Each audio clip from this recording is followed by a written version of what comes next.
Hi guys, আপোনালোকৰ যদি বাহন আছে দুচকীয়া চাৰিচকীয়া আপোনালোকৰ ওচৰত থকা পলিউশ্যন টেষ্টিং চেণ্টাৰত গৈ কিনি আপুনি প্ৰদূষণমুক্ত প্ৰমাণপত্ৰ লৈ আনক। নহ'লে নতুন MB Act 2019 এক্টখনত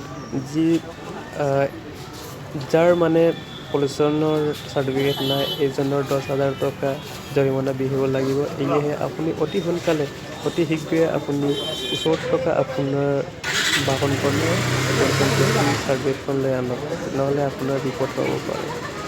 এয়েহে মই আজি নিজৰ বাহনখনৰ প্ৰদূষণমুক্ত প্ৰমাণপত্ৰ লৈ আনিলোঁ। মই সুখী আনন্দিত, আপুনিও আনন্দিত হৈ থাকক। যদি আপোনালোকৰ প্ৰদূষণমুক্ত চাৰ্টিফিকেট উলিয়াই দিয়া আছে, এক্সপায়াৰ ডেট আহিছে নেকি নাই চাই লওক। আপুনি যদি আহিছে অতি সোনকালে ৰিনিউ কৰি লওক।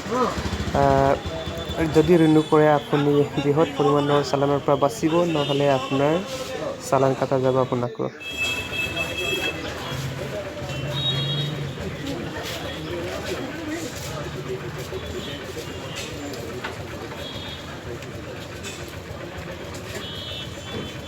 কিমান নম্বৰ? 15 নম্বৰ।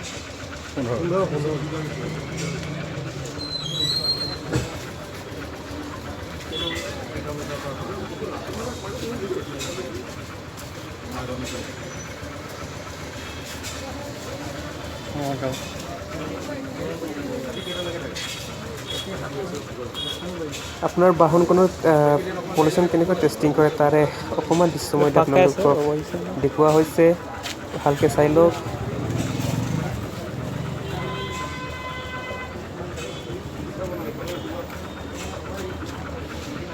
আপোনালোকৰ দ্বিতীয় অফিচলৈ গৈ কিনি যি ফিজ দিব লাগে এই ফিজ দিয়াওক, আৰু ওচৰতে থকা চেণ্টাৰলৈ গৈ কিনি আপুনি কুপন লওক, আৰু আপোনাৰ বাইক কাৰ যি আছে আপোনাক টেষ্টিং কৰি দিব। তাৰ পাছত আপোনাক প্ৰদূষণমুক্ত চাৰ্টিফিকেট দিব।